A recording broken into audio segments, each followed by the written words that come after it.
When I was growing up in country Victoria in the 70s and 80s, the ABC was a rhythm of daily life. It was a window to a world a long way away from my little country town, but it was also full of local content. So it served both purposes. It was a network that reported the big issues that shaped Australia, but it didn't sneer at Australians.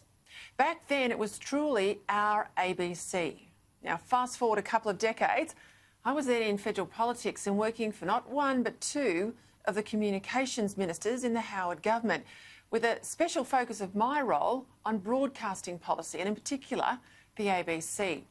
My job then was to do what I could to see a return of the ABC that I had grown up with, but which in the interim had become more and more political, indeed intently focused on a narrow scope of issues, a long way removed from our ABC.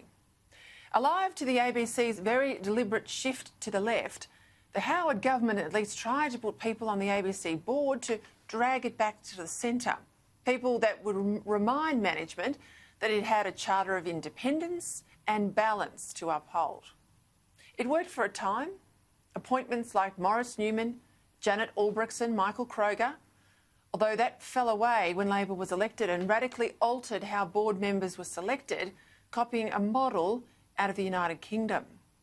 During the Abbott government, for the first time, the ABC was made subject to an efficiency dividend, basically a rule to spend taxpayer money more efficiently.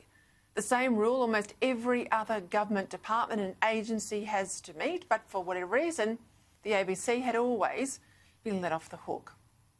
To say they didn't like this fiscal rigour was an understatement. Now, getting the ABC to move back to its principles of the Charter all stopped the moment the ABC-loving and Murdoch-hating Malcolm Turnbull became Prime Minister. But even Turnbull eventually realised there was a problem that the Morrison government appointed ABC Chairman Ita Buttrose has just highlighted, perhaps unwittingly. In a lecture posted this week, Buttrose made the extraordinary claim that, quote, commercial news is skewered. Skewered, she said, while the ABC is not. In organisations like News Corp, that owns this channel, what's presented, Buttrose said, often reflects the views of the editors or proprietors or the perceived preferences of their audience and advertisers. On the other hand, the ABC is, quote, she says, free from commercial and political pressure and is accountable to the public. And that is, she said, the clear distinction. Now, with respect to the ABC chairman, this is complete and utter rubbish. Commercial media organisations are accountable to the public. If they lose their audiences, they lose their advertisers. If they lose their advertisers, well, they're dead. And I say every night here, what's on my mind, it's not dictation from some bloke in management. Like it or not, at 6 o'clock I speak my mind. And I'm sometimes even at odds with the views of News Corp papers or News Corp journalists. But how is the ABC accountable to anyone, given its funding is guaranteed by the government regardless of its share of audience? Buttrose went on to make the even more remarkable claim that the ABC is not only, quote, the voice of Australian democracy, but also, and I quote, Australia's most trusted national institution. This is the ABC's biggest blind spot, the insufferably arrogant conviction that being taxpayer funded makes it the only media organisation that's unbiased and impartial. Most of the ABC chair's speech was a rant against the powerful forces that she alleged were calling for the ABC to be defunded. Now, there are no such calls from anyone credible. But that doesn't mean the ABC should simply be left alone to keep broadcasting unchallenged what my Sky News colleague Michael Kroger called today, in an excellent comment piece in the Australian newspaper, as a constant narrative of denigrating our past, criticising our present and demonising our future. Beyond news and current affairs, the ABC does do good work.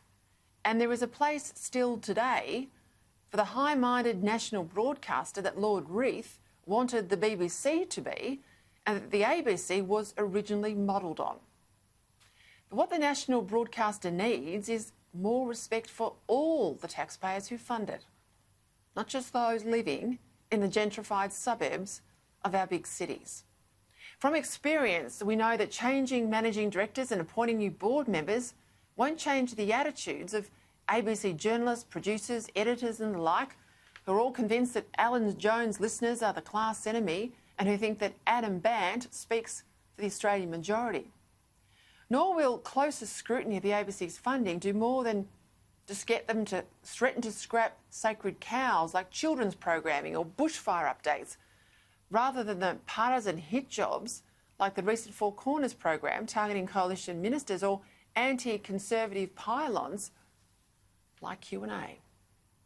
If Australians really do want the ABC to better reflect their values, then it needs to be moved out of its inner city bubble, from Ultimo in inner city Sydney out to the suburbs in Penrith, from South Bank in Melbourne to a Glen Waverley or a Geelong.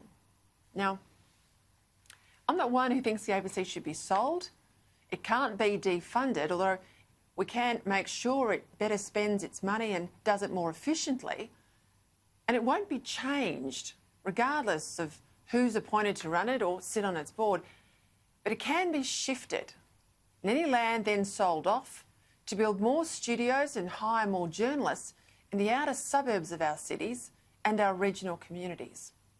You could even go one further, and rather than force every Australian taxpayer to pay for the ABC, fund it by charging only those who want to receive its services.